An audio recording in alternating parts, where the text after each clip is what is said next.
We are in the book of Exodus, and this part takes place right after Moses delivers the Ten Commandments from God. Um, what you've got at this time, and you may remember some of this, is that Moses had gone up Mount Sinai to talk to God. The people were told not to get close to the mountain, not to touch it, and they were okay with that because they were scared of God and the demonstration he had made of some of his power. Obviously not all of it, but enough for them to realize that, okay, you don't mess with God. However, what we see in this story is that people soon forget, and they end up thinking that, okay, God's not paying attention to me, so I can do whatever I want to, and that causes some big problems for the Israelites. So Moses is up on Mount Sinai, and God has given the Ten Commandments, but he has also given a number of other rules, and he is instructing Moses on the way that people are to worship him. And this gets kind of involved because it goes through how he wants the Ark of the Covenant built, and that, you may recall, has to do with the focus of worship, or where the people will be, where the prayers are made for God at the time. But it's not limited to just that, even though the ark itself is kind of a focus for things.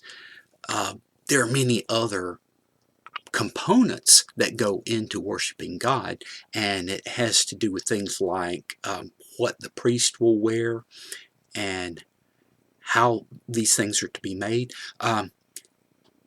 the way altars are to be built, the tables and utensils that are to be used in the worship service, and something called the tabernacle, which is also known as the tent of meeting.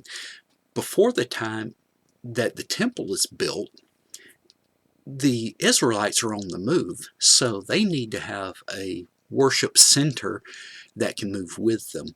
And God gives very detailed instructions on how this tent is to be built and how it's to be used.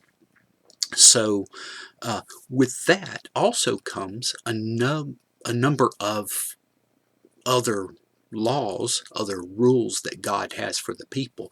Whereas the Ten Commandments kind of give things in general, there's some very specific things that God wants the people to do and not do. And so he spells them out, because as we know, or you may begin to notice, that people will look for a way to get around God's rules to do what they want to do. Well, God's addressing a lot of those. Meanwhile, back in the Israelite camp, the people are starting to wonder about Moses, and they talk to Aaron. Now, the reason they talk to Aaron, he's sort of like the second in command after Moses, and he's supposed to be the high priest and all. And so they go to him and say, hey, Moses kind of disappeared. It's been a month and we haven't seen him, so he may not be coming back. And these people start demanding that Aaron come up with a god they can worship. And they've already been told not to do this, but these people are still remembering the way things were done back in Egypt, and they want something similar. And Aaron gives in to them, and he says, okay, now I want you to collect your golden earrings from your women, from your girls, and from your daughters, and from your sons. And they do that, and they provide all these golden earrings, and then he has a golden calf made out of the earrings, and he presents it to the people. These are your gods, Israel, and you can worship them. Okay, Aaron, as far as I'm concerned, should have been kicked out of his position at that point, but God decides to keep him on later. The people are doing their worship service, and they're bowing down to this golden calf and violating rules that God had hardly gotten out of his mouth and into the Ten Commandments. And God knows what's going on.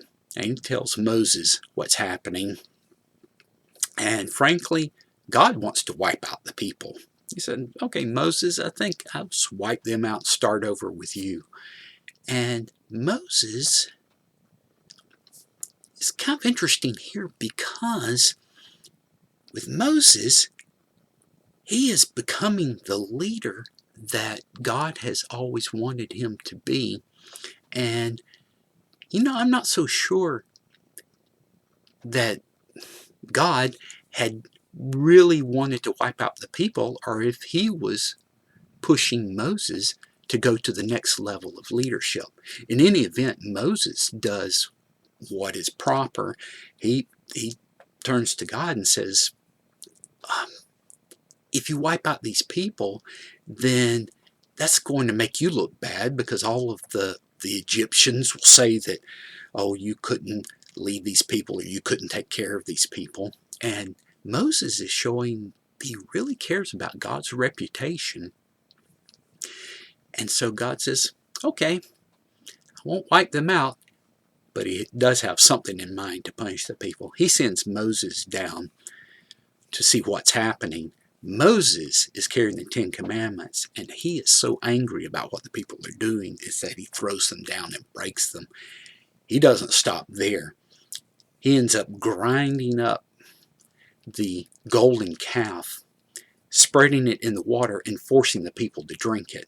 Now, that seems very strange, but there are a couple of things out of this that occurred to me that makes sense with all of this. Okay, one, he's destroying the idol that the people have built. Okay.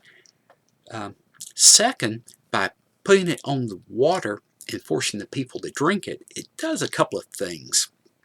Okay, one piece in all of this is that, sometimes actually people will eat gold or drink gold and they think there's something special about it. And apparently it makes people feel real good right at the beginning, but then makes them very sick. And so this is a way for him to make the people sick, but not enough to kill them, but enough for it to be unpleasant. Okay, the other thing that happens as a result of this is the gold is gone. So they have given up this valuable material to make these false idols. And now nothing more can be done with that gold. It is gone. So they have lost this. It's not like they can recover anything out of it. It's total loss. All right. Moses doesn't stop there, though. He calls out to the people, who's going to join me in this? Who's on the side of the Lord? Well, Moses is a Levite, meaning he comes from the tribe of Levite. Well, the other Levites draw to him. It's like, we're with you. And Moses has these guys go through and kill the people who caused all of this trouble. And because there are about 3,000 people who are killed as a result of this, it seems like those were the ringleaders causing all of this trouble. And those people are taken out. And interestingly enough, on this, with the extra rules that God had been giving to Moses up on the mountain, one of those rules was if people were to bow down to another god, then they're supposed to be killed for that. So these people who started this trouble and who participated in it end up being killed. So there definitely was a rule there that they were not supposed to break, and they did break. Okay, with all of this, we see that just because God has given people rules and he's protected them and provided for them, people may still choose to rebel against God. But now we're seeing that the consequences are becoming greater, and the problems for those people will mount. Eventually, enough people will be punished that the ones coming along after them will learn a lesson from it. But this is always a battle from group to group and person to person, in that, are you going to follow God or are you not? And so that applies to us as much as it applied to these people. And a big lesson we can learn from this is, okay, do we want a lot of these bad things to happen to us too? Because we have a reason to know that these bad things will happen. Some of those people may not have understood, but now we have the lessons in front of us. So for us, it becomes even more important to say, look, we know what can happen and we need to follow God. All right, with that, I'm going to close this story. And for this tie, I'm showing this bull. That's the closest I had to a calf, or a golden calf.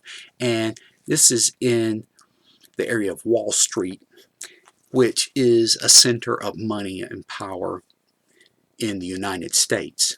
And so that's a reminder to us that, okay, money, power, value, that's not the most important thing, even though some people are going to think that. Okay, with that, I will let you go, and I hope you're back next time. Bye.